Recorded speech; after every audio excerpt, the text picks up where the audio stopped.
안녕하세요. 하루를 정리하는 뉴스입니다.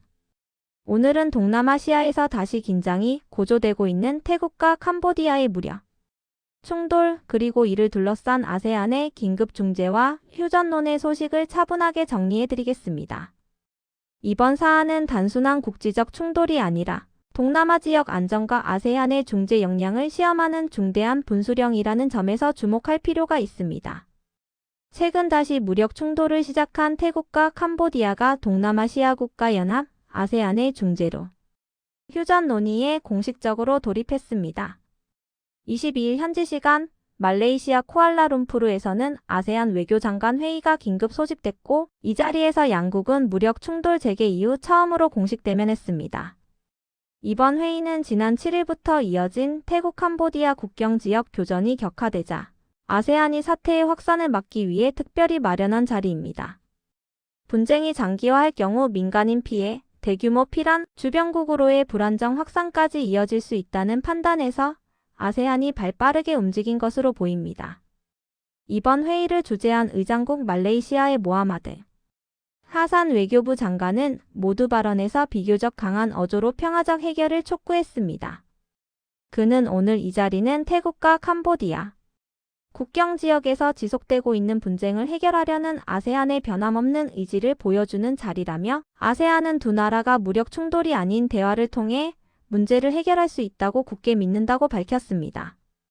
또한 그는 민간인 사상자가 발생하고 수십만 명의 피난민이 생겨나는 등 주민들의 삶을 파괴하는 분쟁이 장기화되고 있는 현실에 깊은 슬픔을 느낀다고 말했습니다. 그러면서 우리의 목표는 단순한 긴장 완화를 넘어 분쟁 당사국 간의 신뢰를 다시 쌓고 이견이 있더라도 대화할 수 있는 공간을 여는 것이라고 강조했습니다. 이 발언은 단순한 외교적 수사가 아니라 아세안이 이번 사안을 단기 봉합이 아닌 구조적 안정의 문제로 보고 있다는 점을 분명히 보여주는 대목입니다. 회의는 공개 발언 이후 장관급 비공개 회의로 이어졌습니다. 이 비공개 회의에서는 그동안 태국과 캄보디아의 휴전, 이행 상황을 감시해온 아세안 감시단의 보고가 이뤄졌습니다. 특히 주목할 점은 이 자리에서 미국이 제공한 위성 데이터가 함께 공유됐다는 사실입니다. 위성 자료를 통해 교전 지역의 실제 충돌 양상, 군사 장비 이동, 민간 지역 피해 가능성 등이 보다 객관적으로 브리핑된 것으로 알려졌습니다.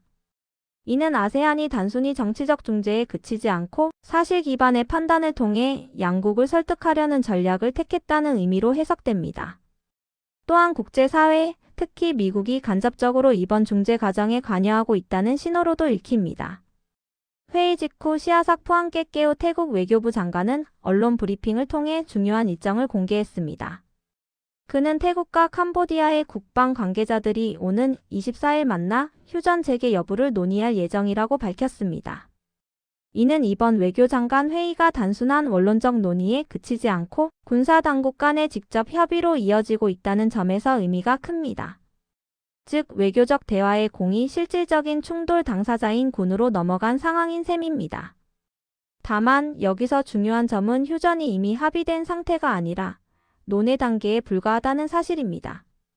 다시 말해 상황에 따라 충돌이 더 격화될 가능성도 여전히 배제할 수 없는 상태입니다. 실제로 외교장관 회의가 열리는 와중에도 양국의 교전은 현장에서 계속됐습니다. 캄보디아 국방부는 이날 성명을 통해 태국군이 반테이 메안체이주의 한 마을에 F-16 전투기를 동원해 폭탄 4발을 투하했으며 유독가스까지 살포했다고 주장했습니다. 이에 대해 태국군 역시 즉각 반박에 나섰습니다. 태국 측은 캄보디아군이 민간인 지역을 대상으로 무인기와 로켓 공격을 감행했다고 주장하며 자신들의 군사 행동은 방어적 조치였다고 강조했습니다. 이처럼 양측의 주장은 첨예하게 엇갈리고 있으며 서로가 상대방을 민간인 피해의 책임자로 지목하는 상황이 이어지고 있습니다. 이번 충돌은 이미 2주 이상 지속되고 있으며 그 피해 규모도 상당합니다. 현재까지 확인된 사망자는 양국을 합쳐 최소 60명 이상, 피난민은 50만 명을 넘어선 것으로 집계되고 있습니다. 특히 국경 인근 농촌 지역 주민들이 대거 피난길에 오르면서 식량 부족, 의료 공백, 위생 문제 등 2차 인도적 위기가 현실화되고 있다는 점이 우려되고 있습니다. 아세안이 이번 사안을 단순한 국경 분쟁이 아닌 지역 전체의 안정 문제로 인식하는 이유도 바로 여기에 있습니다. 그렇다면 태국과 캄보디아의 갈등은 왜 반복되는 것일까요? 이 두 나라는 오랜 기간 국경선 해석을 둘러싼 분쟁을 이어와 왔습니다. 특히 역사적 유적지와 인접한 국경 지역을 중심으로 영유권 문제와 군사적 긴장이 주기적으로 재점화돼 왔습니다. 문제는 이러한 분쟁이 발생할 때마다 내부 정치 상황과 맞물려 강경 대응이 정치적으로 유리한 선택이 되는 경우가 많다는 점입니다. 이로 인해 단기적 군사 충돌, 외교적 봉합, 재충돌이라는 악순환이 반복돼 왔습니다. 이번 사태 역시 이러한 구조적 문제에서 완전히 자유롭다고 보기는 어렵습니다. 이번 중재에서 아세안의 역할도 중요한 시험대에 올랐습니다. 아세안은 그동안 비간섭 원칙과 합의 중심 외교를 핵심 가치로 삼아왔습니다. 이는 회원국 간 충돌을 완화하는 데 일정 부분 기여해왔지만 동시에 강제력이 부족하다는 한계도 지적받아 왔습니다. 이번 태국 캄보디아 충돌에서 아세안이 단순한 중재 선언을 넘어 감시단, 위성자료, 군사 당국 간 협의까지 연결할 수 있을지, 그리고 실제 휴전 이행을 얼마나 효과적으로 관리할 수 있을지가 아세안의 신뢰도와 직결될 가능성이 큽니다. 정리해보면 태국과 캄보디아는 현재 아세안의 중재로 휴전 논의라는 외교적 테이블에는 앉았지만 현장에서는 여전히 총성이 멈추지 않는 불안정한 국면에 놓여 있습니다. 오는 24일 예정된 양국 국방 관계자 회담이 실질적인 휴전으로 이어질지 아니면 또 한 번의 불완전한 합의로 끝날지는 아직 누구도 단언할 수 없습니다.